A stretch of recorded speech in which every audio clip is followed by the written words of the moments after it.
হে everyone, good evening. আজকে good evening কেন, আজকে ছিল সানডে। তো আজ সানডে তো সব কিছু লেট। তো পুরো দিন ঘুমিয়েছি।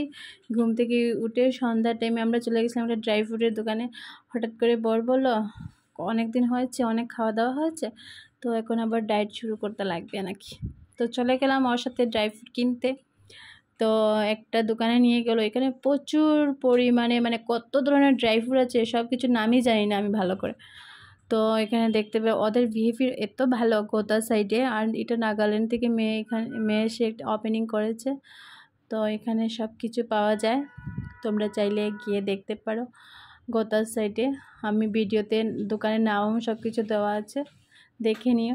তো এখানে আমরা তো বেশি কিছু নিইনি, এখানে অনেক ধরনের কাজু, আলমন্ডস, সব কিছুই আছে। তো কাজু তো আমি আগে জানতাম কাজু এক দুই ধরনের হয়, এখানে দোকানে গিয়ে দেখি 3 থেকে 4 ধরনের কাজু হয়। যেটা নর্মাল কাজু, সল্টেড কাজু, পেরি পেরি কাজু আর ফ্রাইড কাজু। আর আলমন্ডসের মধ্যেও ছিল ক্যালিফোর্নিয়া আলমন্ডস ছিল, তারপরে লকেল ছিল, সব কিছু।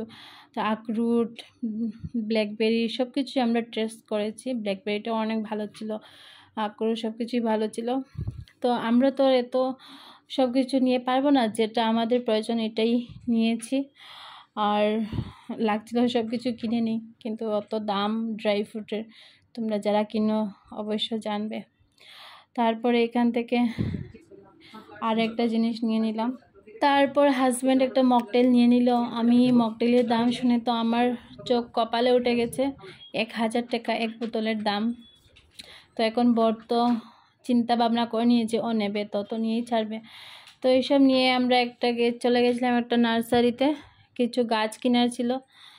তো গাছ টাছ কিনে, বর তো সপ্তাহে একদিন পাশে পাওয়া যায় বরকে, তো ওই দিনই সব কিছু কাজ করে নিতে হয় আর কি। তো চলে গেছিলাম, তারপরে কাজ টাজ নিয়ে করে চলে এসেছি।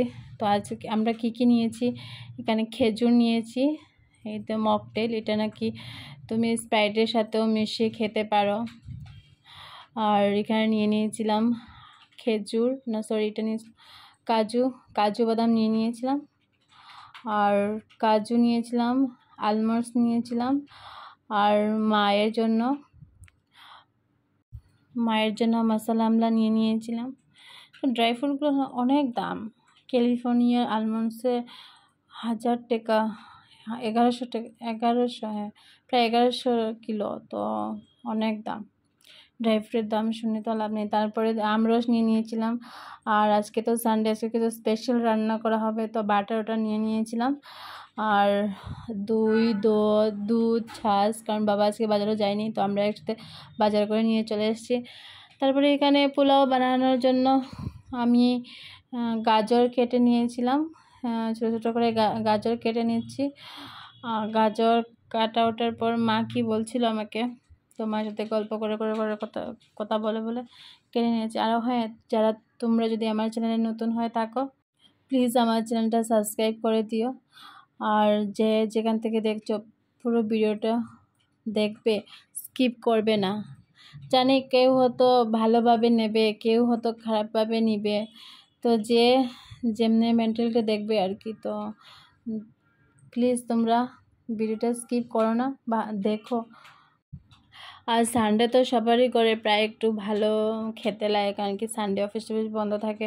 তো একটু ভালো না খেলে এমনি লাগে না যে আজকে সানডে গেছে। তো এমনি তো নর্মাল ডেজেই সব সময় নিরামিষ খেতেই থাকি, তো সানডে তো একটু ভালো করে না খেতেই লাগবে। তো এই জন্য এই গরমের মধ্যে রান্না করতে ইচ্ছেই করে না, কিন্তু কি গরমে তো আর খিদে মরবে না, তো খেতেই তো লাগবে। তো ভালো করে পেঁয়াজটা আমি ধুয়ে কেটে নিয়েছিলাম। আর গরমে না পেঁয়াজ সব শুকিয়ে গেছিলো, পেঁয়াজটা এমনি ধরতে লাগছিলো যে কত দিনের পুরনো হয়ে গেছে। গরমে পেঁয়াজের যেটার ভিতরে একটু রস থাকে না, জল সেটাও শুকিয়ে গেছিলো, মানে এত গরম ভাবো। জানি না কবে বৃষ্টি পড়বে, সব জায়গাতে দুবাইয়ের মতো জায়গায় বৃষ্টি পড়ছে, আর এই গুজরাটে যে কেন বৃষ্টি হয় না ভগবান জানে, কি যে পুণ্য করেছে গুজরাট। তারপর দেখতে পাচ্ছি এখানে আমি লাল লাল চিকেনের ঝোল বানিয়ে নিয়েছি। তো মশলা তো নর্মালভাবেই দিয়েছি, আর চিকেনের ঝোল তো তোমরা সবাই বানাতে পারো, এসব আর কী বলবো। তো যেমনি নর্মাল মশলা দিয়ে আমি ভালো করে কষিয়ে বসিয়ে দিয়েছিলাম, যেমনি লঙ্কা গুঁড়ো, ধনে গুঁড়ো, জিরা, হলুদ, নুন সব দিয়ে। আলু আগেও আমি ফ্রাই করে রেখেছিলাম, তো আলু ফ্রাই করে ডাইরেক্ট আমি সব মশলা দিয়ে দিয়েছি। দিয়ে দেওয়ার পর আমি অবশ্যই সরষের তেল দিয়ে চিকেনটা বানিয়েছি। আর চিকেন এই গরমের মধ্যে সবাই বলছে না চিকেনের পাতলা ঝুলি করো, আর সত্যি চিকেনের পাতলা ঝুল অনেক দিন হয়েছে খাওয়া হয়নি, আর সবাই বলছিল অনেক দিন পরে বানিয়েছিলাম চিকেনের পাতলা ঝুল, তো সবাই বলছে খুব ভালো হয়েছে খেতে। আর গরমের সময় তো এত মশলা কারো ভালো লাগবে না, আর উল্টে পেট খারাপ করবে। তো বাবা তো বলছে কি এমনি গরমের মধ্যে এমনি যদি চিকেনের ঝোল বানানো হয় তো প্রত্যেকদিন খাওয়া যাবে, মশলা টশলা কেউ খেতে ভালোবাসে না এই গরমের মধ্যে।